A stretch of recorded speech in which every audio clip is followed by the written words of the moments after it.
Can you hear me? And Have you you? Oh, go ahead. go. Have you been up since midnight listening to Life of a Showgirl? Good question. I noticed around 5:30 a.m. a glow in the bed next to me. And then finally when I woke up, Lauren's like, "Hey, I got good news." I'm like, "Let me guess, it's related to Taylor Swift." She goes, "Well, kind of, but the good news is I'm not going to be playing this album on repeat because I don't like any of the music." I was like, Oh, I was no, like, how no, do you no. already know? And she goes, because I Yeah. did a quick listen through all of it. I'm like, and Nope. it's too poppy. She goes, this one's too poppy.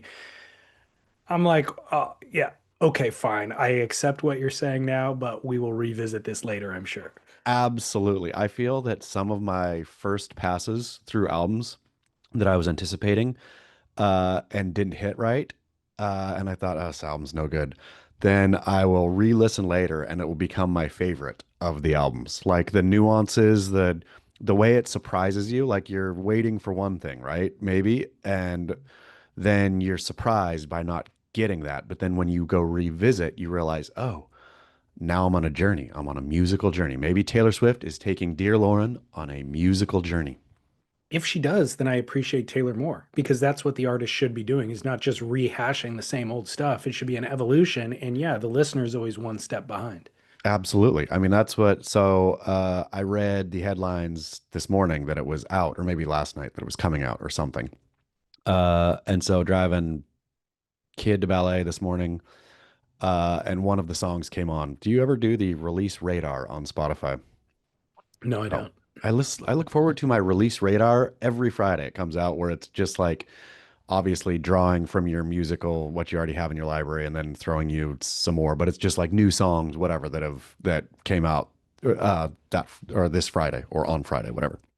Uh, and so a Taylor Swift song popped up, and I looked over at Daughter, and she is one of those who has liked Taylor Swift and then is conflicted because she's not a Swiftie and doesn't want to be a Swiftie. And so then she'll profess that she dislikes Taylor Swift, et cetera, et cetera. But I saw her just listen, eyes growing wider, and then her clicking over to the album and starting to play the album. So I think it did hit her. Okay. Yeah. Yeah, I'm gonna give it some time. Yeah. Great. Well, so maybe you too can still have Taylor Swift on repeat 24 hours a day around the house. Well, it's yeah, it's likely, I would say, but I also think this indicates a turning point in my relationship of my marriage because it was pure contention previously where she had immense love and I had immense resistance. Yeah. But her making a joke this morning saying, I have good news, Yes. means that she's kind of sympathizing with my side, with my plight in the situation. But then look at you moving over and giving Taylor Swift the possible artistic, uh, granting her the fact that she could be really artistically doing something, moving her listeners on a journey. I guess we've both grown in our Yep. relationship thanks to Taylor Swift. I gotta say though, that Travis Kelce guy seems like a real loser to me. Man, you see, I cannot, anytime I see a picture of him, I cannot stand what he's getting dressed in or what he's choosing to wear. Like his butterflyification, his transformation into now I am, needing to wear fashion. And it's just like, no, no, no, honey, don't do that. Well, somebody posted a meme of him dating different girls at different times, and he looks like they styled him every time. He Absolutely. basically evolved his look to look like his girlfriend. Sorry, can you hear those text messages? Nope. Okay. Um, I'll and tell you then. Oh, keep going. well, then the other funny thing is he's dumb. So Yeah. like they'll resurface old tweets of his where he's misspelling things or he's just like making the most inane observation ever. And Th- so yeah, I'm not a huge fan. I will tell you, I'm not either. I will tell you the way to do it. If anyone is out there, if any listener is out there and comes across a megastar like Taylor Swift who wants to start dating you, and or you start dating, or somebody else, go with Lana Del Rey's husband now. You seen that dude? No. So Oh, yes, I remember the news story when it dropped. yep. So this dude is like a raging Cajun crocodile hunter or something like that. I don't know what he is exactly, but he is like a Louisiana something who works. in whatever kind of jobs you do on the bayou style. Like he is that. He's not, maybe he's a fishing tour operator down there or something. Uh, but he is that. He dresses like that, right? It's all like fishing camo-y and stuff like that. And he has not changed one iota. And he and Lana Del Rey are married now. And so Lana Del Rey can go off and be, because I would think that Lana Del Rey, she fell in love with that dude, right? She fell in love with the raging Cajun bayou dwelling Louisiana boy. And she doesn't want him to glam up, and he doesn't glam up. He is in his clothes, his work clothes. Taylor Swift should have just stayed, or Taylor Swift, Travis Kelce should have stayed jockey. He should not have thought, ooh, now that I'm going to go this way, I'm going to get my hair cut like this. And nope, should have just been a dumb jock because that's what you are.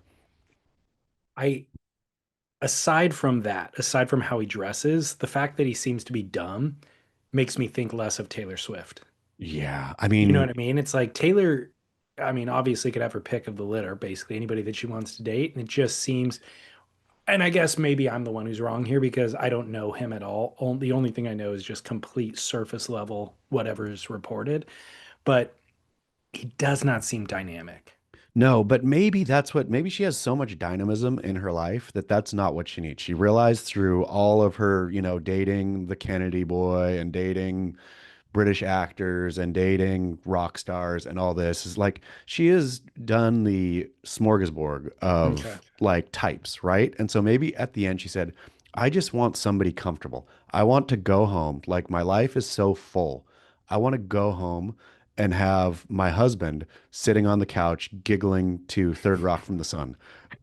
And that's I just want to that's like a breath of fresh air to me is just going home and watching him watching yeah, YouTube shorts. Just a big old lug. Yeah. Yeah, maybe that's it. Yep. Okay, fine. I'll go with it. Welcome. This is a surf podcast, by the way. Welcome back to the grid, October 3rd, 2025, rounding out the year here. Did you get an x-ray yet? I did. It got the x-ray back and yeah, I'm clean. I'm good. The swelling is going down, so no actual breaks, even though I swear that I broke uh my metatar those little bones up there. I don't think an x-ray looks at that. I think they do. I mean, it's so swollen still and so sore there. Like ankle's fine. I knew that I didn't do anything massively major to ankle, or didn't think I did. But the yeah, metatarsally thing still really hurts. Do you feel like a bit of a baby when you overreact and then find out nothing's actually broken? Absolutely, but I insisted on not getting the X-ray, right? I was Mm, like, no, no, no, no. I'm not going to get an X-ray. Like I'll figure this out on my own. And wife forced the hand. Wife was like, you are getting an X-ray. So yeah. you're really damned both ways there because not only are you a giant baby for being a pushover, but then you're also being a giant baby for having going to get an X-ray when your X-ray is clean. That's a good point. Double giant baby. So what is the prognosis or what's the outlook? I don't know. I'm gonna just stumble around on it until it comes Okay. back online. Yeah. Okay. Good. Glad to hear it. Yep. Uh, Question, should we do another 90 minutes on Jack Johnson or not today? Because I got 32 emails that came through. Boom. Let's go. Just kidding. I think that I'm sated with Jack. Are you? I'm Totally. glad. So, and somebody sent me a video of him performing at Breakers. Uh, I think you probably saw it too. Yeah. Upside down. Da, da, da, da, da, da. And I was like listening. That's the Curious George one. Yeah, Curious George, straining my ear to listen and thinking, you know, every like good man, good voice, good skill on guitar. But as I'm teaching the daughter math, always the confusion of two negatives make a positive, right? I think with Jack Johnson, multiple positives make a negative. Somehow, all of the good things stirred together make something bad. But It's, that's it at the end of the day. I think we summed it up last week. Yeah. So, yeah, covered it But all. But I got a lot of feedback, and it's on both sides of the fence. People loving Jack into his defense, calling us hypocrites, and then those who think that he's a scourge. So, great. I'm glad for it. Glad for the debate. Yeah, there is one or two other things I will touch on today because it is advances the conversation more towards the direction of surfing and isn't just tripling down on everything that we already discussed. But we will get to that in a moment. Let's remind people we will be at the Boardroom show next weekend, Exciting. It's right around the corner. When you brought it up a couple weeks ago, I was like, man, October what? 10th, is it? 11th and 12th. October 11th and 12th is like might as well be next century as far as I was concerned. And look at here it is. Yeah, so we'll do a show probably on the 10th. So we have one more show and then it'll be that weekend. But yeah, if you're anywhere near Southern California, come down to the Del Mar Fairgrounds, the Boardroom show. It's 2 days. Which day did you say you're going to come? I'm going to be there Saturday, Saturday, pulling all day or pulling all opens day. it. Yeah, doors open at 10. I believe it wraps up around 5 p.m. Surfboard Shapers, Eric Arakawa is the honoree for the Icons of Foam shaping competition, but you've got a who's who of AJW, Dan Mann, Chris Christensen, and others competing to replicate Eric Arakawa's boards. And then, everybody else will be there too. So come hang out. We're going to have a blast. It's a good time. It's really a good time.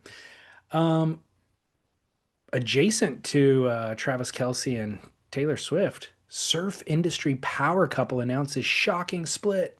Who would have seen this coming, David Lee Scales? I was surprised. I was eager to see who the couple was. Reveal it for us here. Who is it? Were you surprised when you read that Massimo, is his last name Giannuelli? I don't know his last name. Massimo and Aunt Becky from Full House, Lori Loughlin, busted. Nearly 30 years or maybe more of wedded bliss gone overnight. So I was surprised that Massimo was or I had forgotten that Massimo was a surf brand originally. See, that's the thing. I'm getting called out, of course, in the comments at Beach Grit for calling it a surf brand. And I know that it wasn't like Massimo wasn't he wasn't a surfboard shaper a la Stussy and, then making wetsuits and trunks and whatnot. No, it was a beachwear brand, but all the same diff back then, right? Coming up out of Newport Beach, 1986, I believe it started. I remember I first saw it kicking around probably early 90s, maybe. It was big, of course, and that's where I would have seen it more in the beach volleyball scene, Hmm. which I recalled the film Side Out and saw some clips from Side Out. Do you remember Side Out?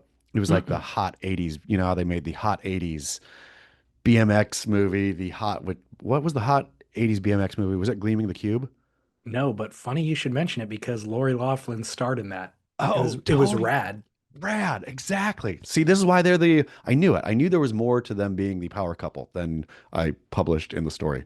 But so you had Rad BMX, BMX movie Rad. You had Gleaming the Cube, cool skate movie. You also had the Josh Brolin skate one. What was that called? Was that Skate or You mentioned this at some point recently, and I was not aware of that film. yeah, so the Josh Brolin one's better than Gleaming the Cube. Yeah. It's like, but you had all the genre 80s cool action sport movie. And so the beach volleyball one was called a Side Out, and they were all dripping Massimo inside out with that when beach volleyball was hot.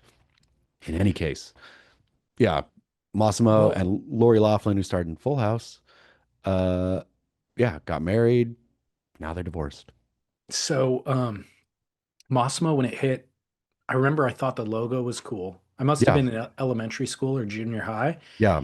And then as soon as I realized, and I think it was cool for a couple years, and then I realized it was being sold in Target, and I wasn't allowed to like it anymore because of that. So here's it. I mean, I feel this is, and I should have covered this in the story more as well. I did write about it being in Target, but this was a real foundational moment, I feel, in surf industry time, right? When you have a brand like Massimo, and again, this is not a core surf brand, but it is an adjacent surf brand. It is a beachwear brand and worn, by people that I thought were kind of cool. I'm sure they had sponsored a surfer or something, right? I mean, there's no way they're popping out of Newport and not tangentially involved. In any case, uh, so he went public.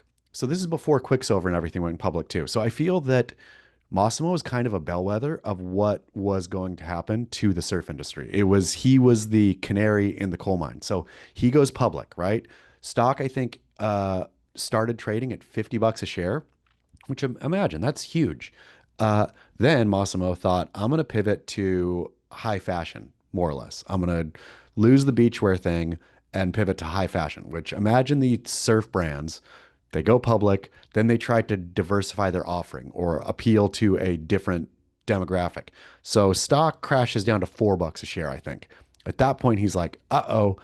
And then a few years after that, so I think he repivoted back. Then he did the deal with Target, where now Massimo is sold in Target. He has a line in Target, and then they throw Massimo on candles and, beach chairs and whatever else. So this is the era of uh action sports we are today. Quicksilver, Hurley, Billabong, at Costco, and on fingernail clippers.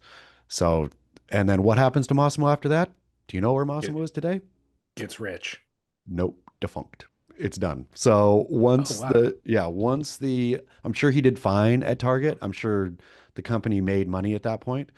And I don't know that the college cheating scandal, how much, I don't know what Massimo was doing in Target before, but I think Target basically pulled Massimo when that thing came out. Oh, got it. So is that why Aunt Becky's leaving? It's because Massimo's around out of money. I mean, could well be that Aunt Becky and Massimo, for those who don't know, have two daughters, uh, proud, good daughters from Newport Beach, as kids from Newport Beach do, went to USC. But lo and behold, there was bribery. It was a whole 2019 college cheating scandal where I can't remember who it was. Some dude affiliated with USC was getting bribed to get kids in. So when this thing came out, I was like, isn't that just going to USC? Like, aren't all Right. parents, I mean, unless you're getting in, but USC of all those schools, you're giving money to the film department. You get the name on the wall, and then also kid goes and all, whatever. Like it felt real quid pro quo to begin with. And so then this cheating scandal busted, and I was like, well, isn't this par for the course? But then apparently not. They go to court and actually get jail time. So Aunt Becky did 2 months, and Massimo did 5 months in Wow. jail. And this happened in So 2019. So this is, yeah, a little bit ago. I remember when that story came out, it was forced so far down my throat that I ended up learning a little bit about it. And basically what was revealed was there's a front door entrance and there's a back door entrance, which is what you're talking about. Give money to the library or Yeah. whatever, and then your kid then gets special privilege or access. This was a side door situation where the school wasn't aware of the money being transacted and they were not certainly weren't approving of it. It was just the soccer coach basically who was doing it on his Yes. own for his own personal benefit. Yes, Yeah. that's it. So But so that's I could fully see soccer coach going to jail, but it seemed odd to me at the time that Aunt Becky went to jail. She got yeah. locked up behind bars, and Massimo too, the surf industry power couple in the clink. Once in a while they have to make a example. I Same mean, thing happened to Martha Stewart. I suppose so. I suppose so. So example made, and then they get out of the clink. And I don't know how that experience doesn't bring you closer together, right? Now you're both ex-cons. Like you both, wouldn't you, if both wife and I went to jail, when we came out, I would like host some parties and stuff and but act like hard around the room. I'd like walk around and like be, man, I've been away. I don't see life the same way anymore, man. It's hard in there. I'm hardened up. Like, I wouldn't you want to cosplay ex-con? I think that it would do nothing would be the same afterwards, but it's either going to bring you closer together or absolutely divide the house. So do you think, let's just speculate here. Okay. Uh, do you think that it was Aunt Becky's idea or it was Massimo's idea and the other one reluctantly went along and then got clanked and then comes out and just the resentment boils. So this happened in 2019, would have been out in 2019, 2020. So then you have 5 years of resentment bubbling until the plug gets pulled. I think this one falls squarely on Aunt Becky's shoulders. So if though, uh, you and Lauren going along in life, Austin now 18, Surf Podcast has done well, and Lauren's business has done well too. And young Austin gets into Harvard. You're pretty proud. Come to find out, Lauren pulled illegal strings. You guys both go to jail. Would you resent her, or would you think, smooth move? The only bummer is you got caught. Um, so I think that you give up in a relationship, you give up ground in certain ways. Like there's so much weird stuff that happens around here that I'm just like I kept track early on and then like I don't know what, like I just stopped caring about certain things like Yeah. night lights. They change out every 3 months. And I'm like, what's wrong with the other night lights that were illuminating the house at night? I don't know. I stopped asking questions. There's new ones that show up every 3 months. Who cares? You know what I mean? And I guess with him going to school too, it's like it used to be a 50-50 who would get him ready in the morning. And then I realized she doesn't seem to like the outfits that I pick for him. So I Yeah. just stopped picking outfits. Now she dresses him entirely. And I gave up because I don't care, you know? Yeah. But I could see that it evolving into that. It's like it starts with outfits and then it goes to prepping a lunch and then it Yeah. goes to responding to the school emails that come in to where then I'm kind of just observing from afar because what for whatever reasons. I mean, So I think and it that though, goes all the way to college. yeah, she doesn't like the tone, like, or you get busted enough for, well, you didn't deal with that the right way. She's not maybe Yeah, mad, but she's lightly agitated enough where you're like, hey, that's all fine and good. I don't need to, right? right. Like, if you do it, no animosity, no nothing. But then all of a sudden, you're behind bars. So then the question is, to answer your question, um, do I feel animosity when we end up going to jail over it or not? Yeah. And the question is, did I harbor animosity every little step of the way? Because if you were then harboring it for 20 years Yes. over all the little incremental things, now this big thing is just the straw that breaks the camel's back. And you're like, I freaking told you 20 years ago it was I should have been dressing him, or whatever it is. Great point. Great And point. and the truth is, I'm not feeling resentful. I'm feeling a certain amount of gratitude that it's just one more thing off my list in the morning that I don't have to do. Well, that would be So, the thing. Yeah, that would so be if the thing. then if she ultimately missteps 20 years down the road or just goes too far, takes the side door instead of that back door, then I'll be like, yeah. So you Yeah. made a bad decision in that moment. It happens to all of us. Yep. Jail, here I come. Exactly. Yeah.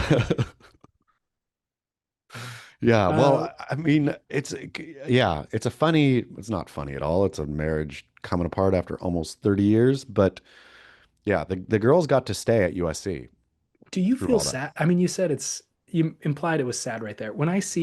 I don't know them at all, so I don't feel sad at all. And when I see Nicole Kidman and Keith Urban, I'm like, kind of shocked they made it 19 years. You know I'll what I give mean? that Like, Nicole and Keith, I feel only you guys are both weird. I mean, you started when you first got married, the news that instantly came out was that Keith Urban was a massive drug addict who had to ship off to rehab straight out of the gate. oh And I yeah, was like, this is your within your first year of marriage. yeah, And then Nicole Kidman has gotten progressively steamier in film roles, right? Like from Baby, what was that one called? girl. Baby Girl. Yeah, I mean, there's a list now of you know, sexually charged, let's say, or more sexually charged Nicole Kidman films, which is all fine and good too, but it just seemed like the dynamic was off. And the fact that I'll tell you the original off dynamic for me, the one I could never get my head around, and now we can discuss out in the open, was that Keith Urban is Australian. Like, You didn't know that he was? I knew that he was the entire, or when I think it was one of those shocks when I found out, I was like, wait, this country western, fully Americanized country singer, fully Nashville, Tennessee country is Australian? Like, I just couldn't put those pieces together, especially this was before I had spent much time in Australia or any time probably in Australia. And so the idea of the Australian was something, of course, Australia has an outback and has its own horse, man from Snowy River culture, but still, that's not Keith Urban style country. So then I'm Right. like, how did everybody embrace this Australian as straight up like American country boy? That's funny. That is funny. I never even thought of that. I never Yeah. knew his music well enough to even form an opinion. Yeah, I mean, I heard enough to know that he was not doing it wasn't an Australian take Yeah, on country western music. that's very funny. The best headline I saw this week for their breakup was probably, I think it was by The Onion, and it said that Nicole Kidman and Keith Urban begin the long, laborious process of dividing up hair straighteners. Real good. It's real good stuff. Um, Final thought on Lori Loughlin, Aunt Becky. In that movie, Rad. Do you remember watching that movie? Yes, of course. Okay, phenomenal film. Yeah. Um, Crew Jones is the BMXer falling in love with Lori Loughlin, and he teaches her how to BMX a little bit. And there's a scene where she's like putting a display on in a high school gym with that song "Send Me an Angel," Oh yeah.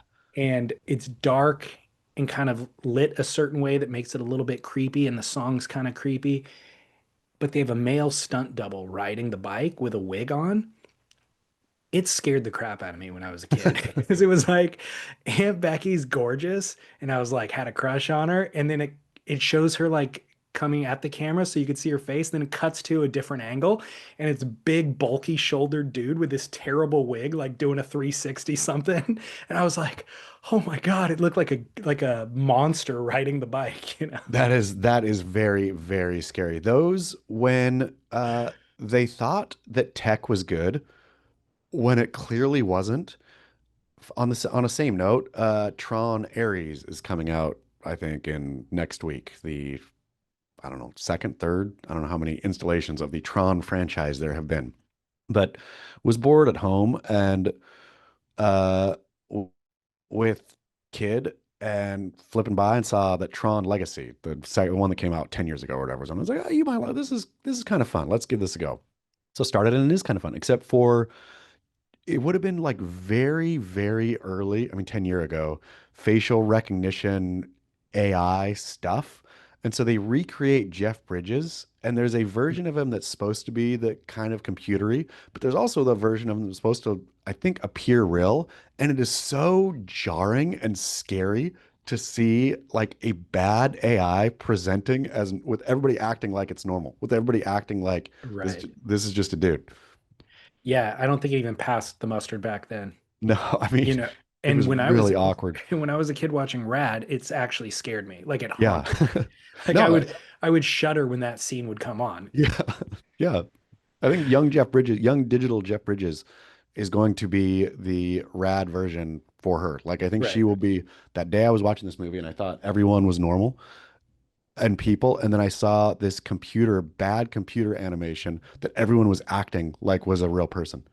Yep. It's like now anytime I ever think of Aunt Becky, I think of that. I think of the monster riding the bicycle. Maybe that's what Massimo gets to think now too. Well, in other surf news, related to overspending, Yago Dora spills the beans on his tax bill for his winnings for winning his world title.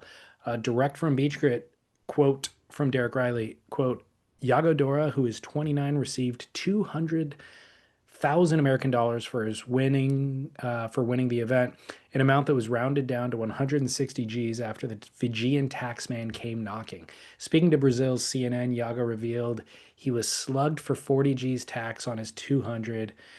Non-resident athletes like Yago are taxed on Fiji-sourced income, and the rate is a flat 20% withholding tax on the gross amount unless the double taxation agreement applies.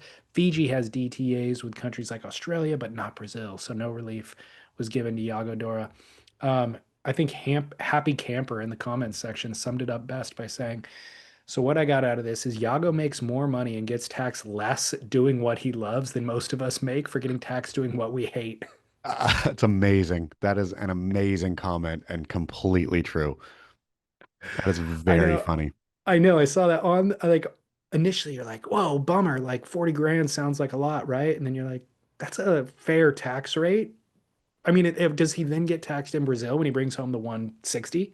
I guarantee he has a good tax man in Brazil who will figure out how to write off whatever, how to make that the double taxation on that go away. So this is what should be noted. I have no advice for anybody, especially when it comes to taxes, but what should be noted is that the wealthiest people in the world, and certainly in America, spend a tremendous amount of resource avoiding taxes. Yes, You know what I mean? It's like put a ton of money into earning money and then or effort into earning money and then secondarily into keeping hiding that it. into Yeah, keeping that money and hiding it. yeah. Which I is mean, I don't know what that how that bodes for us middle class Americans, but put some effort into it. the thing with Yago and Fiji, I was thinking I had a few thoughts on that. One was, of course, you know, I don't know the government of Fiji from Aunt Becky, but the idea of course it could be corrupt, it could be bad, blah blah blah. But I was thinking if you're Yago, you can think, look, I'm giving a gift to Fiji. Fiji gave me a gift. I'm giving a gift, a financial gift back, right? And if you don't have that mindset, I think, and maybe well, let's hope Yago does, but the mindset of not what you have earned or not what you have been given, but what you have lost, I think really haunts you. Do you have that mindset at all I don't, I try when it not comes to to. paying taxes or I try anything? not to. I try just to, what you get is what you get. I think everybody does, right? It's the same thing as gambling, though, like, which it's your natural instinct of going and playing blackjack for an hour and winning $300 and being pissed because you were on a heater and you should have seen it and won $1,000, right? Or losing $300 and being pissed because what a waste of money, I'm throwing $300 away. Where there's with money, I think there's almost no win in how you think about it. And so it's best to limit your thinking as much as you can. I think the only time I ever feel any sort of animosity in regard to taxes is when you feel like um it's misappropriated or you still have potholes on your street or I something mean, like that, you we know? have we're like we have a crazy wealthy nation in America. I'm furious writ large in America, not as much personally as well as part of the bigger problem of we're crazily rich. People are paying crazy high taxes. We have failing infrastructure. We have zero healthcare. We have, like nothing. We have nothing. We pay tons of money for taxes. To what? To a gilded military? I mean, that's really frustrating. That's it. Yeah. Well, carrying on into surf news and coming back to circling back to Jack Johnson, but for good reason. Great. I think this I email missed might him. have I think this email might have come to you too. It said, David and Chaz, I'd like to commend Chaz on his searing critique of quote lazy guitar music. Couldn't agree more on the conclusion you both arrived at this genre's offensive nature is rooted in dudes writing songs just to get girls. To further prove the point, I thrust the final dagger into the heart of the matter. I give you John Mayer, the king of all schmarmy, guys who like to party, quote unquote. He is pure embodiment of this persona. His music is thinly veiled siren song. Every note is a creepy attempt to seduce any woman within range. To hear the man is to disdain him. That should end up, or that he should end up leading Dead and Company is only too perfect. It's an interesting thought experiment, though. What makes a singer songwriter's music so rich and interesting and another so hollow? I feel like there's a surfing parallel in here somewhere. And I thought this was pretty profound, and we could actually go way deep on this one. He says, perhaps some of the traits of Dylan, Bob Dylan, or Leonard Cohen, say, are similar to the core lords of Tom Curran or Derek Hine. Total disregard for adoration and stardom. For starters, even downright fleeing the limelight in the case of Dylan and Curran. These core gentlemen also possess the rare penchant for straying from the herd to pursue their own path, whether it's popular or not. Dylan going electric at the Newport Jazz Festival, Hine going finless on Surfcraft, and then Curran with his mutant custom skimboards, whereas Jack Johnson and Donovan Frankenriders are generally catering their sound to what the fans want to hear, what's going to sell more records. I suppose you could throw Ben Gravy in there as surfing's version of that. Anyway, I'm too exhausted from a weekend of bar shifts to carry the experiment any further, but I would love to hear you fellas discuss. However, I'll leave you with this thought. I would submit to you that our current antidote to the pro surfer turned bubblegum pop star may be found in one Alex Nost. I've never bumped into him in the water, but we've run in the same music circles around LA for over a decade. I've caught his various bands numerous times, and there's not an ounce of pancakes in their songwriting or musicianship. His band is always tight, the songwriting compelling, and his performances are pure, unbridled rock and roll. Keep on working, Greg in Santa Monica. Greg, thank you so much. And what a fine, fine tie this is between, and I suppose it gets distilled down, which he rightly and intelligently identified to those who make art for others and those who make art for themselves. And yeah, I mean, I think that's it, right? Like, there's no way that Jack Johnson and or John Mayer and or whatever. I mean, I don't even think they know what art would be for themselves without it being some commercial. No, I'm doing this for you. And that's not bad, right? I think that's fine, but it's not the those people are not necessarily like the peak artists that you look to as they're the commercial run of the mill artist. Fine. Another the original surfboard sleeper also called left a voicemail that I didn't won't play, but basically saying the difference, we were pointing the difference at being trying to get laid versus not. And he said it's not exactly that. It's like there's grittiness. There's a subversive element in the ones that we defined as being better than, as opposed to writing songs about banana pancakes. Well, no, I mean, I think there is something in art that should make you feel uncomfortable. Not all art, but there's art should challenge. And you're never going to be challenged by, you're only going to be challenged by trying to like a John Mayer or a Jack Johnson. You're never going to be challenged by, okay, they're pushing me now beyond. And back to our Taylor Swift conversation, which is Taylor Swift maybe challenged Lauren this morning. And maybe that's something Lauren's got to look at. Like, okay, I've Right. been challenged. Right. And she's going to reinvestigate. There's no chance she just moves on. Yeah. She's And going so to come then, back and reinvestigate. and what in it? What, and maybe it is worse. Maybe it's not, maybe you don't like it. Maybe it Yeah. was, I'm, Dylan, Leonard Cohen, all these guys. I mean, I think a willingness to make mistakes too, where Tom Curran and Derek Hind and the surf examples, they don't pop out of the womb fully perfectly rebellious doing, how many mistakes do you make along the way to become an original kind of? Yeah. Do you like Leonard Cohen or do you have any awareness of him really? He's not, I understand him as a what I understand him as an important figure in music. Of course, Hallelujah, everybody knows Hallelujah song. Um, and I think he's credited for being a really insightful songwriter. Yeah. Yeah. And Yeah, then for of sure. course the gravelly voice and all that. But I'm not a fan personally, but I understand how he is held up. Yeah, there's these figures that are held up that like I wasn't raised in their era, but Yeah. I make a note, I earmark as like I need to investigate this at some point, and inevitably a documentary will come along, and I watched his 3 or 4 years ago, and it really gave me a deeper appreciation for him. But the lifestyle that he led also made me appreciate him more because it certainly wasn't chasing the limelight, and it was just making weird decisions with women who are very questionable, you know? It's like oh yeah, that guy, he wasn't trying to become this important figure. He was just out living on the isle wherever he was living. He was living in like Santorini or something for a period of time, drinking way too much, like making bad decisions and just writing. And Yeah. those songs end up becoming important to a generation who is going through something. Yeah. So, but anyways, I think there is more to be, as Greg in Santa Monica wrote. I think we could do a whole list of parallels. Surfer tied to Musician. musical figure. That's we should start that today. John Mayer and Ben Gravy might be spot on. I don't know though. Ben Gravy is John Mayer is trying to be too.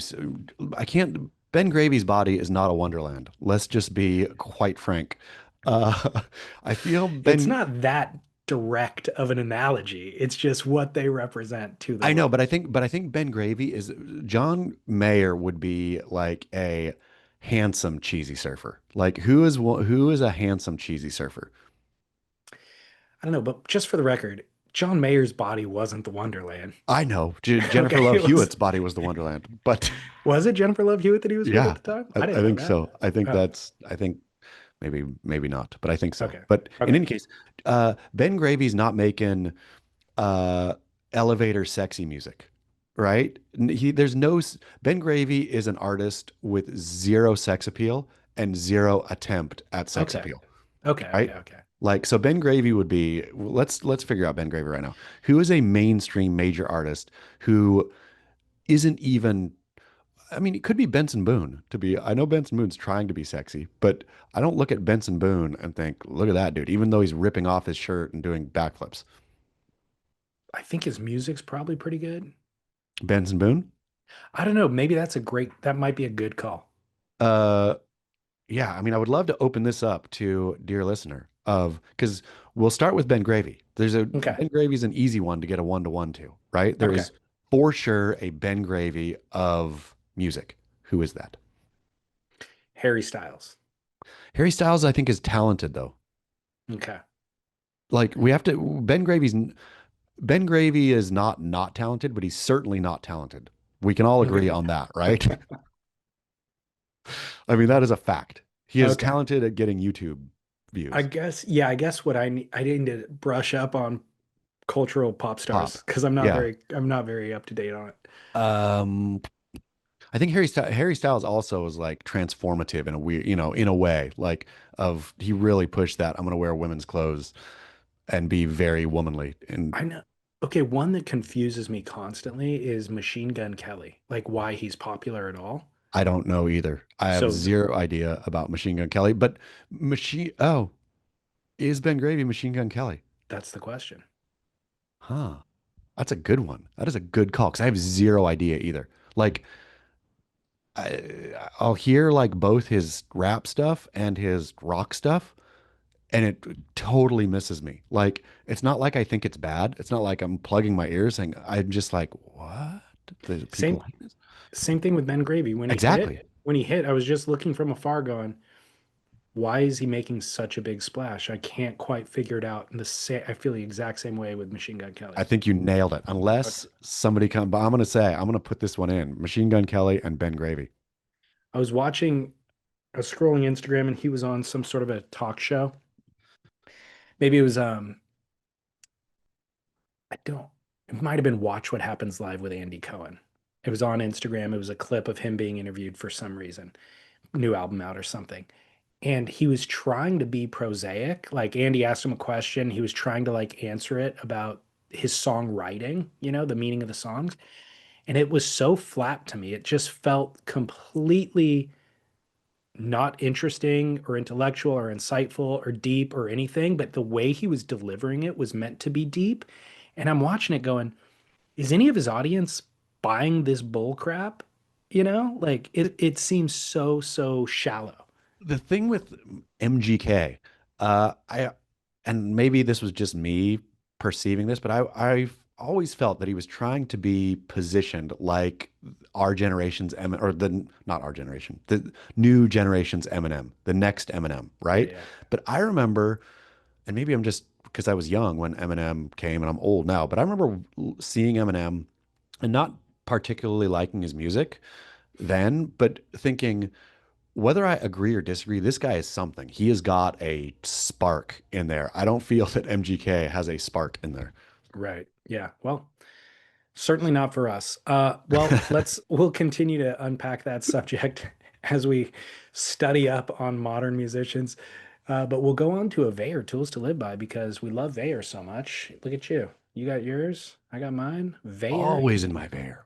always. VeyorWatches.com/surf splendor will save you 15% on your beautifully uh, durable, quality, beautiful looking timepiece. How long has our relationship with Vair been going on?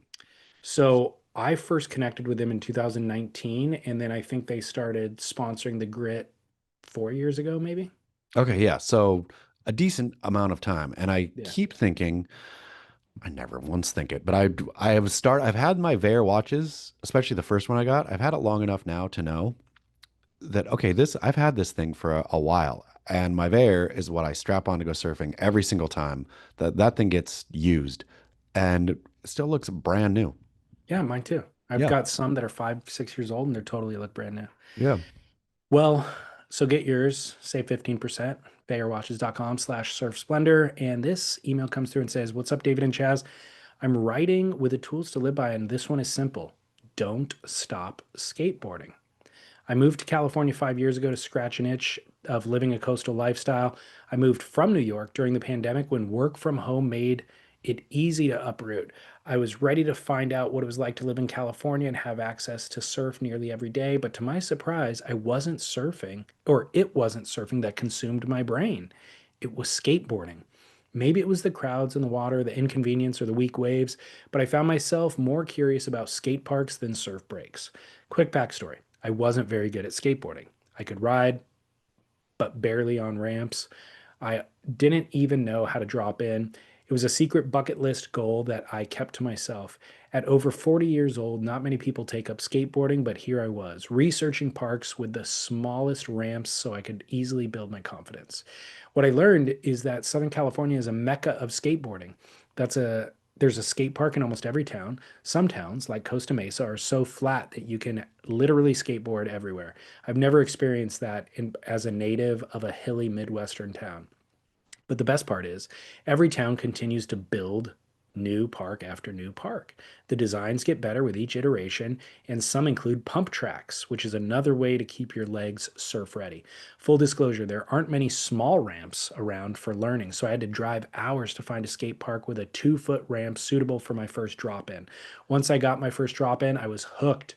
I traveled to skate parks all over the map, each one with its own flavor depending on where it was built. So that's my tools to live by. If you find yourself getting bored or down on surfing for whatever reason, don't forget about skateboarding. It's been a renaissance in equipment too. Thinner boards, hollow trucks, new wheel formulas. Feels more like dialing in surfboard dims than or it feels more like I'm dialing in surfboard dims than ever before. I love hearing pro surfers going skateboarding. I love seeing those occasional clips of Julian Wilson or John skateboarding. A few months ago, you guys brought up the infamous photo of Cole Houshman with one Andrew Tate. What caught my eye about that photo is that Cole is actually standing with another Cole who has almost an identical last name, Cole Hausman, Hosman, who is a skateboard influencer. What struck me is that this photo is one of the only moments in recent times where I've seen skateboarding and surfing cross over in the wild. Minus the whole Tate thing, it made me curious if skateboarding and surfing ever interact at all anymore. There is only one pro surfer slash skater that I can think of, and it's Curran Caples. That guy has so much style, but seems to fly under the radar for surfers. It'd be great to see more brands promote crossover skaters slash surfers. The last thing I'll say is that the main pushback I get from other surfers about skateboarding is that they don't want to wear a helmet and pads. Look, just pad up. The bowl is big and unforgiving. You will get sufficiently hurt with pads on. Um, just put them on and go skate. Anyways, tools to live by, go skateboarding, keep work, Ross. Wow, Ross. A tool to live by. Thank you. But man, I'll tell you what, I'll add to this here. Great thing if you've kept kind of skateboarding, good for you. Good for you. Then, start ramping up. No pun intended, your skateboarding. Start going again. But if you used to skate, if you used to be able to ollie around and do a little grind on the curb and all that, and then you put the board down for 10 years, pick it up at your own peril or just be ready for broken bones. It is so dangerous. It's, Even with the pads and the helmet and all of it, you're liable to break a bone. which is all good. If just know, like, go for it, but just know that's happening. Know that your skill from back, however nominal, right? I mean, back in the day, sure, I kicked Mongo, but I could ollie. I almost had a kickflip, and I could do like a grind, and I had the, grab bag of tricks. If I tried to get on a skateboard today, I'd be dead. Um, the pump track idea sounds fun though. Like that feels a lot less threatening than dropping in on a ramp or trying to ollie. Yeah, I mean and again, what was it, Brant, Grant was the Grant. previous, or that was Greg in Santa Monica previously. This one was Ross. Ross, sorry. Ross does bring up a good point of the lack of crossover between. I am all about praising that lack of crossover. We need to, that's what makes it so good is you don't really see skaters in the lineup and you don't see surfers flexing their surf thing at a skate park, right? They are two separate tribes who, and that's both, I think, neither really want crowds. You don't want your skate park to just be jam packed and they have their own issues with it, like scooter kids and all Yeah. of this going on, right? Who wants that? You don't want that. Um, Surfers too have, soft tops and all this, but I think they understand and respect. And so just keep it separate. Keep it no crossover stars. We don't need Nathan Fletcher. There's, I mean, Grace and Fletcher too. There are Ivan Florence. There's great, they're talented at both things, but very few professional level at both things. I mean, Kern Caples, I think the only one I can really think of who's kind of made a living, who is both in surf contests and skate contests. And yeah, of course, like John Florence and Nathan Florence, and they all skate really good, but not like near professional good. And they don't Yeah. pretend to. I mean, I think both skills, it's like Shohei Ohtani, right? Like he's a unicorn for a reason, the baseball player, for those who don't follow. Dodger, flame throwing pitcher, like ace, whatever pitcher, and home run leading slugger. Like, I don't know how that happened with him. And maybe someday there'll be the skate surf version of that. But both skills, I think, are so tough that it's just, you don't want to be. You don't want to be pro in either. You know what I can never understand is at the height of his athletic ability, Shaq not being able to hit free throws. Oh, man. Yeah. Just couldn't do it.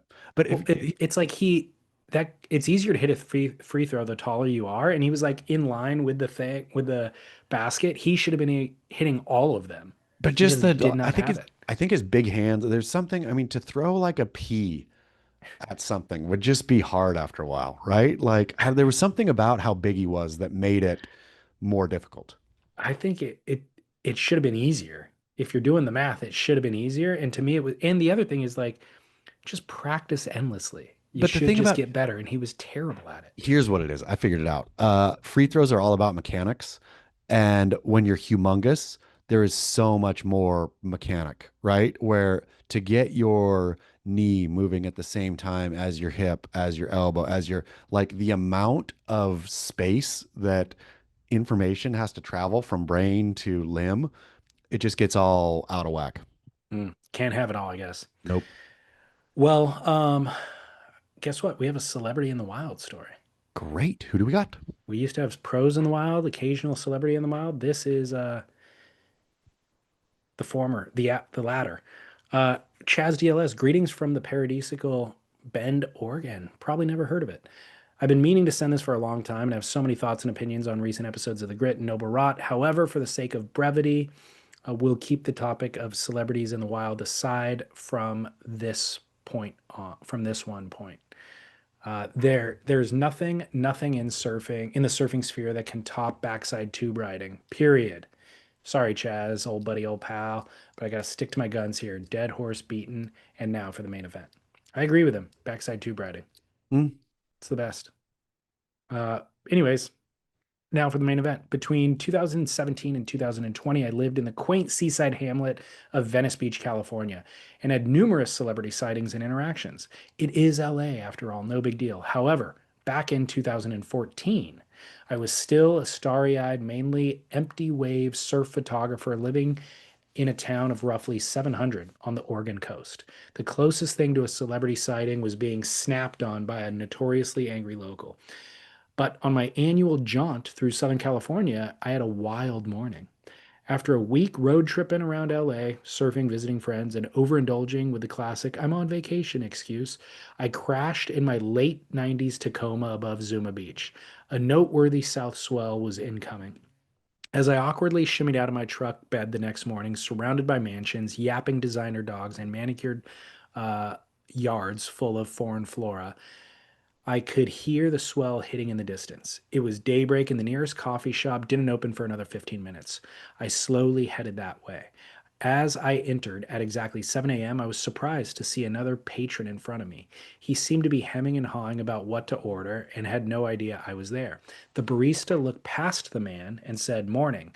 Do you know what you want?" My savior, the barista being his savior for identifying him. He said, the early bird turned around and said, "Oh my God, I didn't see you were right there." It was Rob Lowe and his dazzling smile. I grinned back, said nothing. I ordered my 16-ounce latte with an extra shot, still my go to order 11 years later. I didn't mean to be rude, but what do you say when you see your fourth favorite Wayne's World character in the flesh? Not much, apparently. As I headed to the beach to check the surf, sipping my frothy beverage, I was perplexed by the interaction. Just another day in LA, I surmised. When I got my eyes on the ocean, it wasn't necessarily the pumping Zuma Beach that I had anticipated. Head high, mainly closeouts with the odd corner. Fun enough.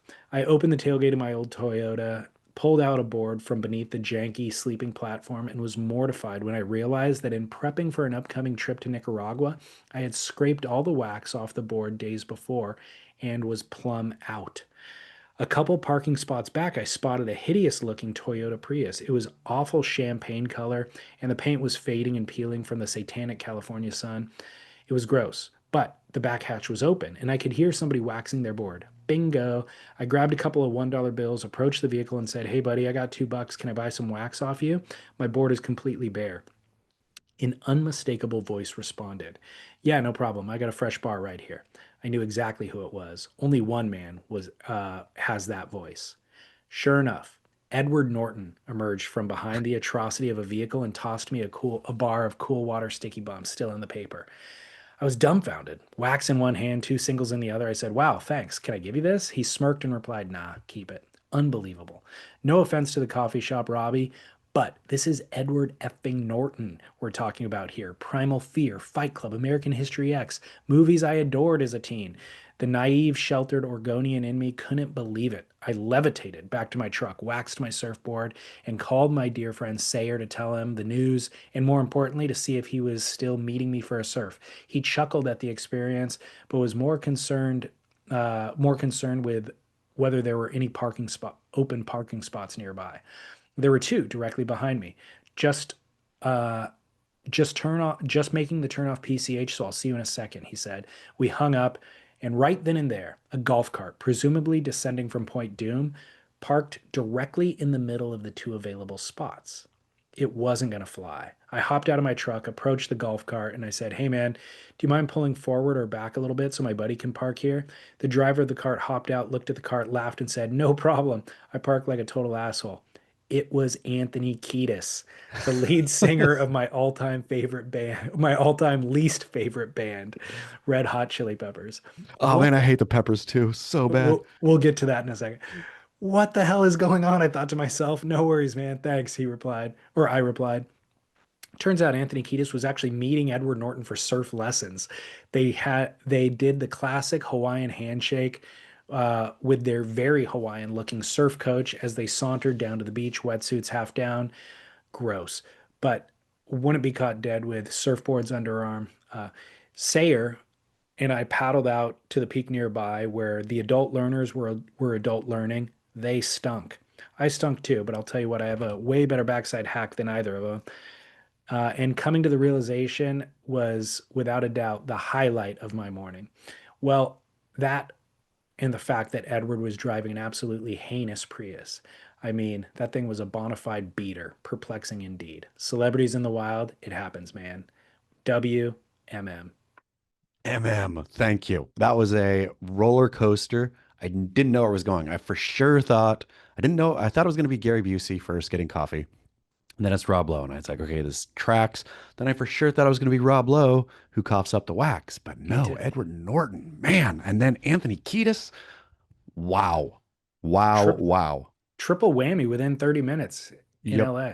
I mean, of all of the because all of the pros in the wild should be animated, and some of them have been animated, but this one needs a full animation treatment. Totally agree. Yeah, Yeah. because it's surprising. Yep. plot twists. Um, so before we get to Red Hot Chili Peppers, Edward Norton, he's Man, fantastic. one of my favorite actors by far. Like incredibly amazing films. He never gets grating. He like peppers himself in just enough, but not too much, right? Chooses well. Love it. Love his work.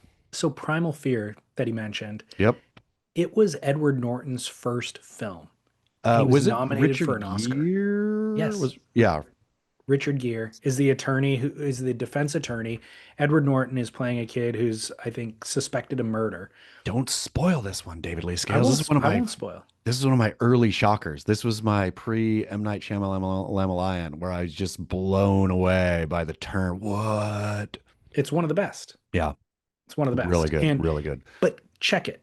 That was Edward Norton's very first film role, and he was nominated for an Oscar for the role. Where and see, you would think, you could think that that happens to you at a young age, you're done, right? Where do you go from there? Edward Norton, I'll tell you where he went, up, up, and away. Well, check this out. I knew this a little bit about this, but I just Googled in prep for the show to get the actual facts. After studying history at Yale and working in finance, he's built a significant parallel career in business and activism alongside his film work. Is Edward Norton maybe the coolest man on earth? Might be, Yeah, sounds might like be. it.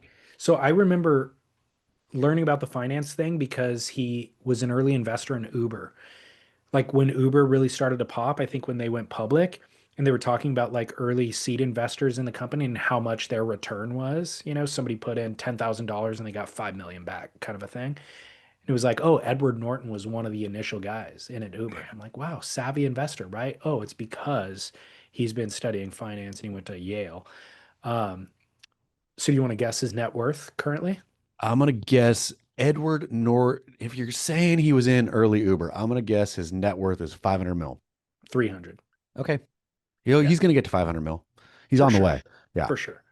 Um, Also, as it kind of in contrast to the Taylor Swift Travis Kelce conversation, when I found out he was dating Salma Hayek, Yeah. core score up. Yep.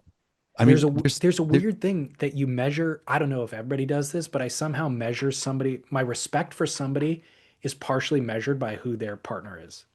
same with Ryan Gosling. Ryan Gosling, if he was not dating, I mean, not married to, not like having kids with Ava Mendez, if it was, say, Ryan Gosling and some, I don't know, Sydney Sweeney, I would lose all, not that I dislike Sydney Sweeney, but I would lose all respect for, I wouldn't like his films anymore. I would be like, he's a candy actor. But no, him and Ava Mendez kind of staying off the grid. I mean, always. Salma Hayek and Ed, I mean, yeah, very Yeah, true. yeah. If he just was dating like a who's who of whoever the latest hot actress was, Yeah, I'd be like, yeah, bummer. yeah. But like Salma Hayek was a great pick, And and it locking it down valid with Salma Hayek too. Of and I yeah, and I liked that it made me like her more too. course. So, anyways, big fans of Edward Norton, not big fans of Red Hot Chili Peppers. Why not? Man, oh my goodness. Like, so Red Hot Chili Peppers are the rock and roll version equivalent, I guess, for me, of Jack Johnson, of that Anthony Kiedis seems great, right? Like, I love him in Point Break, for example. And, Flea, great. Seems like he's a great dude who gives back to the community. Again, Jack Johnson style. Flea has like the whatever. He has like, or I don't know if he still does, but in Silver Lake, he opened like a music school for kids, basically. And whatever. They seem great. Uh, I like their style. Anthony Kiedis, shirt off, da da da da. And then I hear their music, whatever that funk twist is. I hate their music. I hate their music. See, Californication. Dang, dang, dang, da, da, dang, dang, dang, da, ba, da, da, da, da, da. Whatever that beat is, I'm just like, under the bridge, that's where we don't like it. those so before Californication, the early stuff, I absolutely loved as music. It's just that they played it every 15 minutes on K-Rock. K-Rock really squeezed that one. It was, K-Rock really squeezed that one. K-Rock really squeezed that one. K-Rock really squeezed that one. K-Rock really squeezed that one. K-Rock really squeezed that one. that was my only problem with it. It was the force feeding of it. It's the exact same way I felt about Journey prior, where it's like, I think I would love this. I can appreciate the musicianship, all of it. It's just, please, I don't need it 24/7. What's your favorite? Is give it away, give it away, give it away now. What's your favorite? I can't even answer that because actually, maybe I could. Let me do a quick Google search. Do you remember the while you're searching the Red Hot Chili Peppers Flintstones crossover? No. I think they played the music for the live Flintstones film. And I remember there was a video on MTV that was looping with Kiedis and all these guys on the dinosaur, like that Fred Flintstone rode at work, like about, yeah, maybe I'm getting confused. Oh, you know what? Guess what I just did? I What? just conflated in my poor memory Weird Al Yankovic, a Weird Al Yankovic Flintstones parody, and put the Red Hot Chili Peppers actually there. It was sorry. Well, I'm glad I didn't say, yeah, I remember that. Yeah, no, it was Weird Al. So, the album One Hot Minute, released in 1995, there was two tracks on there that I loved at the time. My Aeroplane, or it's just called Aeroplane, I guess. And then My Friends. Did you like Blood, Yeah, whatever, Blood, Sex, Sugar, Money, Sex, Magic. Sugar, Magic? Yeah. Sugar Uh, Magic. yeah, I did. I like that, but I think that's the album that made me aware of them. Yeah. Again, I was 14 when this One Hot Minute came out. So I think I was aware of them just prior to that, but then One Hot Minute came and I got the album and it was like loved it. Yeah. And then The funk, I cannot get down with the whatever it is, whatever their funk, probably why they're so popular. That yeah, one ingredient, I'm like, yeah. no, nope. Okay. Well, uh we hate them for different reasons. Yeah. I even the songs that I did love as a 14-year-old, I can't listen to now, Yeah. unfortunately. Yeah. All right, well, let's go to commercial break. We'll be back, barrel or not. Chaz, welcome back. So good. So good. Are you suffering from a cold, David Lee Scales? Got a little something, yeah. Got a seasonal allergy. I thought I was fighting something. I was Oh, you AG too? wanting it away. Yeah, I was really feeling fighty the last. At least looks like you're in it. Would you rather be? Here's a question. Would you rather be fully sick or fighting sickness? I mean, if fully sick is short, if fully sick is 1 day in bed and I can recover, I'll take that. But We're saying a cold, so it's all going to be the same. You know, I guess fighting it would be better I'll because take I'll I'm at least getting work done. I'll take the cold because at least once you're full on into it, once you're blowing your nose every 5 minutes and feeling, you're going to get through it. The terror of fighting it, of when is this going to strike? How long can I fight? So I've been fighting this one where at night I'll start blowing the nose and like, here it comes, getting ready, start getting the headache. And then I'll wake up in the morning and feel, oh, it's not here yet. And Mm. so the waiting for it, waiting for Godot is worse than Godot arriving. Yeah, so we got back from our trip and it's like the come down, I think, is related to Yeah. what I ended up with. But 2 or 3 days ago, just I woke up and I thought it was allergies. Yeah. So I took a Zyrtec and then halfway through the day was no better at all. Yeah. But I don't feel miserable. There's no body aches. It's just my nose is like a faucet, but it's not colored. It's not green or gross or anything. It's just liquid, like water pouring out of my nose constantly and eyes watery and stuff, but not miserable. Well, then enjoy it.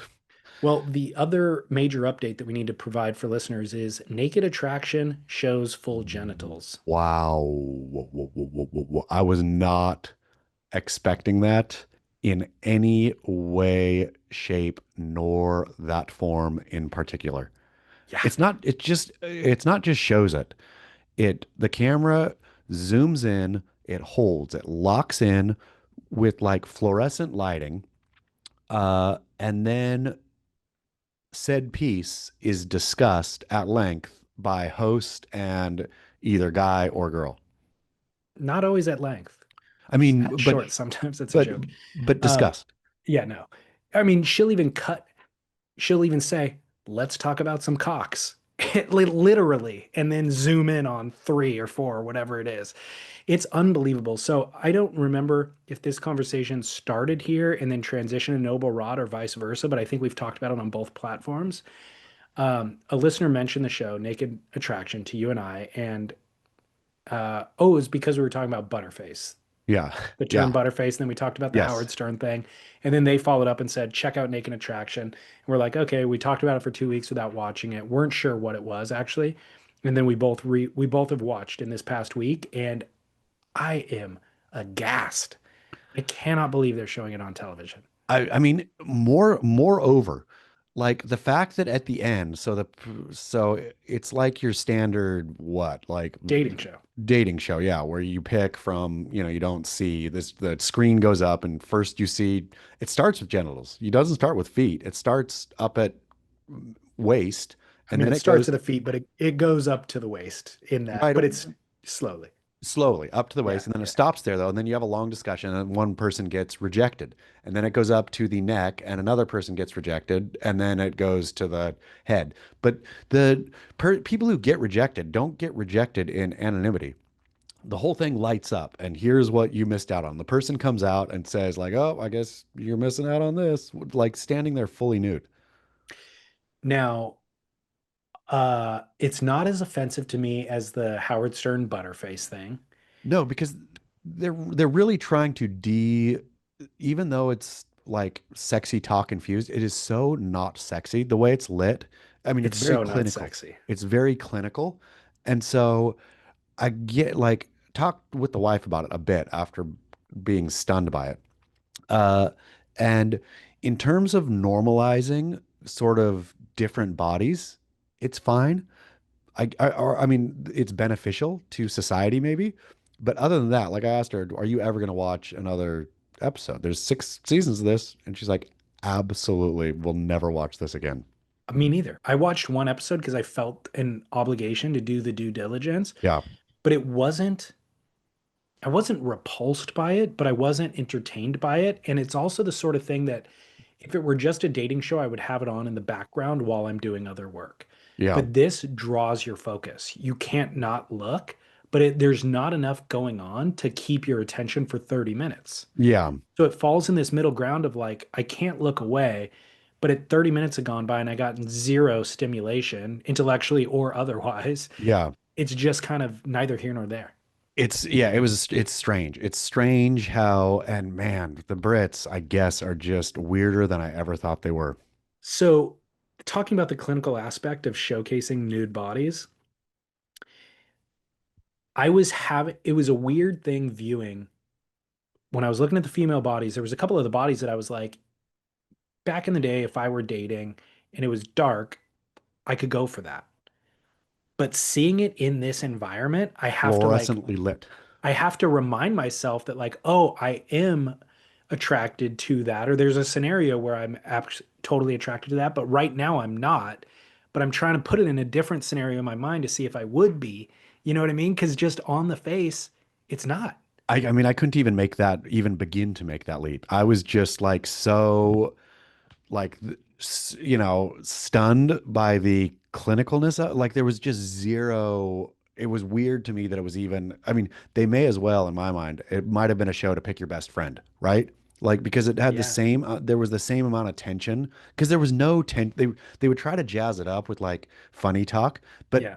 and maybe they were feeling some kind of tension, but as the viewer I was not. It could have been pick anything, pick your parent, like whatever. Like there was nothing. I don't know how you could get anything sexy out of that. It's very a bizarre experience. Yeah. Now the final thought that I had was there's almost no difference. There's very little difference between that or the Howard Stern Butterface show that he was doing, except for kind of tone Yeah. and delivery, I which I mean, think is an important thing to note because they're not making fun of people on this show, firstly, but really the conceit or the concept of are you attracted or not is sound. sure. Like let's look at this person because let's say you just met somebody. The other show is Love is Blind, where you don't get to see the Yeah. person at all. And that is kind of a stupid concept because as much as you can appreciate somebody's soul and being, if you're not attracted to them, it's hard, you don't it doesn't work, you And I know? feel Love is Blind has jumped the shark in that way of like there's too yeah, they get them too drunk and stuff like that on Love is Blind. They're perpetually like there's weird elements now to that show that make it unbelievable and you know that every one of them is going to fail. When you know that Well, 100% of like 20 seasons is going to fail, then it the loses its the other problem for that show is you're going from never having seen the person to jumping straight into marriage. yeah. This, it's, are you attracted to them enough to go on a first date Yes. on naked? So I think that's a much more logical thing to go to, premise to go off of. But I still think it does make a lot of sense just to be like, let's strip away all the other circumstances or artifice and just go based on, are you attracted to this person or not? It's naked attraction. And if you are, then you get to go on a date. And I think that Uh part has relevance. I mean the sure, yes, but in that scenario, like if it was softly lit, romantically lit or something, like then I could like just the clinicalness of it Yeah. is because whoever looks at anyone in that light, right? Like that's weird. A, B, Doctors, that's it. yeah, doctors. But back to Howard Stern, I do think the tone of Howard Stern and his panel was mockery. Yeah, Uh, the tone of this is feels like everyone's in on the same joke. Nobody's getting mocked. exactly. Well, moving on. If anybody wants to go watch that, feel free. It's streaming on HBO in America. Um, Barrel or Nah? First one's coming from a listener call. Do you need a minute over there or are you good? 1 second. First barrel or Nah, coming in from a listener. Chaz and DLS. I have a question for you guys. Barrel or nah, wedding registries. I have mixed feelings about this because on the one hand, I get, hey, people are going to give us presents anyways, so let's just tell them what we want in the first place. On the other hand, I go and I always buy them something, but it's like, why do I feel like I'm buying your whole life? Like, don't you have like plates at your house? Why am I buying you a $200 worth of plates? It's yeah, I don't know. Something about it irks me, and I don't know. I would like to think it's beyond something of me being quote just cheap, but it's like I want to give you a gift, but I also don't like that you're asking for candles and towel sets. It's like you should have those. I'm not really sure. Maybe there's some other variables involved, but I appreciate your guys' work. Cheers. You. Wedding registries. I can't believe we have not dealt with this one before. I This don't is think we have. shocking. This is shocking to me. To me, it might be one of the flattest C's that we've ever had. Wedding registries, I've hated since the second the concept was introduced to me. I've loathed them. I think they're abominations for multiple reasons, mostly because they take an act of kindness and then the industry gets involved, right? So it's taking something, you're getting married, I'm going to bring you something as a token, right? You making this jump in your life, da da da da. The Target, Walmart, whoever, wedding registry industry gets involved and say, wait a second, we are gonna middleman this thing, and we're gonna go convince bride and groom that this is what everybody does, and then we are just gonna go fish in a barrel. It is so gross. It's such disgusting, greedy, grabby from business and I can't believe people just don't see that on the surface for what it is. This is a gross play on this is veterinarians of commerce, right? When you take your pet to the vet, your pet can't say anything. And so the vet says, screwed, sucker, here's your $500 bill. Same with you're trying to do something good. These people are getting married. This is what I'm supposed to do. The business says, F you. Here's your bill. I agree. And the other problem with now that we've all just like the default is to have the register and we've all just kind of accepted that this is the way of doing business, bride and groom sign up for a bunch of bullcrap they don't need. Yes. So it's because they're obligated. They're just like, I've got the wand in my hand. I'm at Crate and Barrel. I'm just gonna start scanning stuff. Like, who Yep. knows? Maybe Uncle so and so is gonna buy this for us, you know? Yeah. And so it's like part of me, I also agree with the idea of like, especially if somebody gets married in their 20s and they have a new home and they can't, it's expensive to fill up a new house with the things that you need. So I like the idea of helping a couple get onto their feet with a blender, you know, or something that they could actually put to use.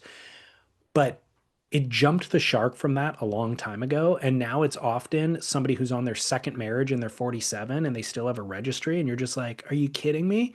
It's Like, why hideous. am I obligated to buy you a Ninja air fryer at this It's point? hideous. And if you don't, you're exiled, you know, or Yeah. you're yeah, Even for the newlyweds, even for the 20 starting out a new apartment, et cetera, those people, their friends and family should get together and figure it out amongst yourselves, right? These guys are just graduated from college, don't have anything. Okay, you guys buying plates, we'll buy towels. You don't need business to get involved. You can cut out the middleman. totally agree. Yeah, horrible. Let's all we need to start a petition or just go on a D- hunger strike or something. like you can start at home. Anyone who you know, any listener who knows anyone else getting married who has a wedding registry, shame them for it. Don't buy them something. Don't buy it off the registry and say, I can't believe you did that. Just make them feel shame. We need to bring shame back into this.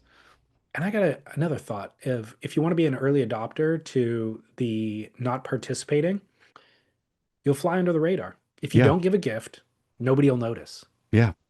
And then once we gain a critical mass, people are going to start noticing. And then, of course, you just fall in with a critical mass and you're fine. But Yeah. you could get the benefit of not having to spend the money and not having to play the stupid reindeer game. And making a statement. Exactly. Okay. No wedding registries.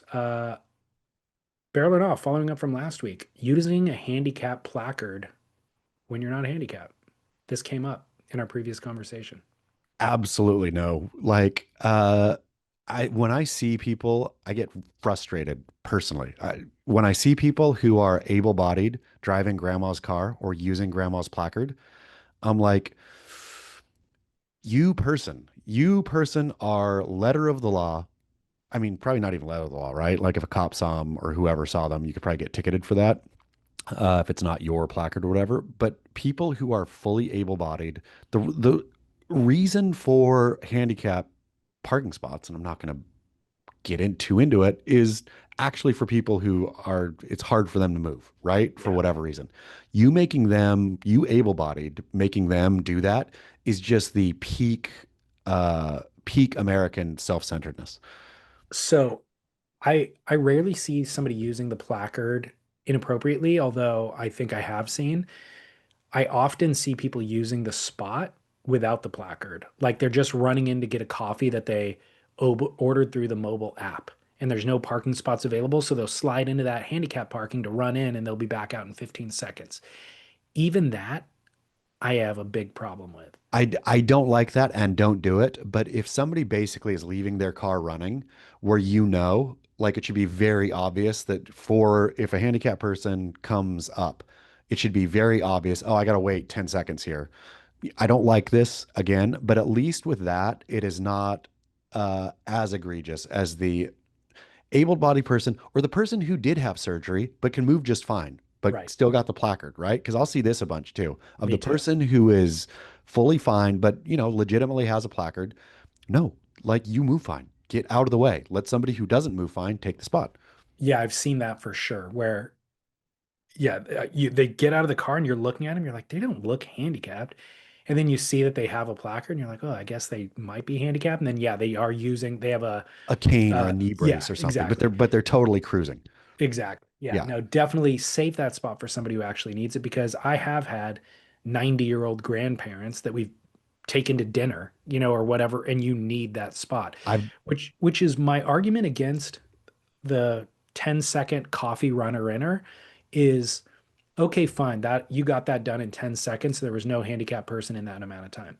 But if everybody who uses the mobile app who's in and out in 10 seconds thought the way that you thought, there would be a steady stream of cars using that handicap spot as a in rotation all day long, and inevitably there would be a handicap person who came up at that didn't have access. Okay, on a related note then, how do you feel about parking in the for to go orders only spot? I don't do it. Ooh, you respect the to go orders. I Oh, respect. Look, I will read the sign. If the sign says 5 minute only parking, I will use it. If it says specifically that it's for the mobile ordering, then I won't use it, even if I'm going to be in and out for 5 minutes. there's a restaurant near the home in a shopping center that I know for a fact, I don't know for a fact, but I've never once seen a to go order go from there. The fact that they have two to go order spots makes me mad. So I'll purposefully park in one of those spots often. Just be like, why are you taking two spots up here? You're not a to go restaurant. You're not a to go style restaurant. And I've never once seen anyone coming out of this restaurant with a bag. So, my general underlying thought with all of this is what are you trying to save yourself 20 feet of walking? Yeah. You're lazy bones. Yeah. Lazy bones. You know what I mean? Like literally that's what it comes down to is there's one spot reserved for people who need it, and I, the able-bodied person, doesn't want to walk an extra 20 seconds. Yeah. Lazy bones. Lazy bones. No So no barrel. go. Okay. Final barrel or not. Mama, your mama jokes. Oh, This could have gone in the don't say gay segment. I think somebody actually submitted it over there, but I think it's more a barrel or not. yeah, What? I like them. Your mama jokes have cracked me out over time. Like I've had a real chuckle. It never feels personal to me. Like Right.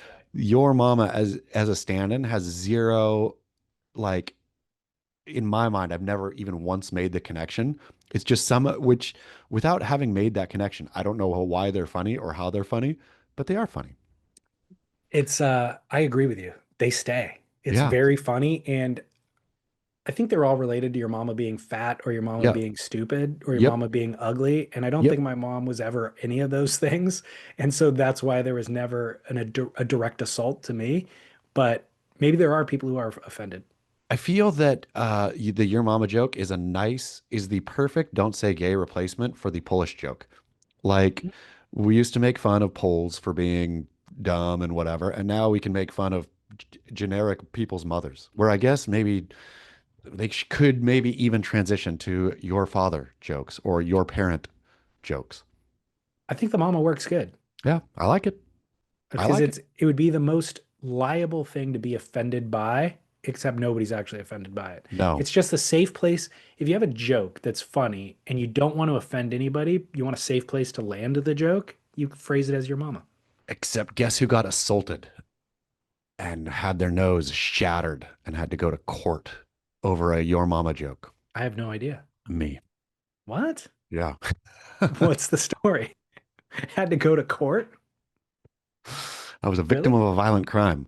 Uh, I was playing Were basketball. you yelling at your neighbor? No, basically, I was shooting hoops with a buddy, and a car full of high school kids pulled up.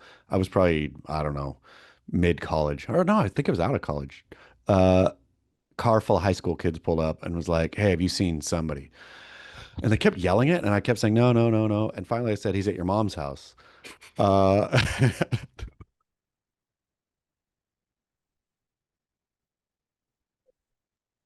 and the car doors, all four doors swung open, and it was like six of them, and came running up, and one ran straight to me and just landed, headbutted me so like just blood, boom.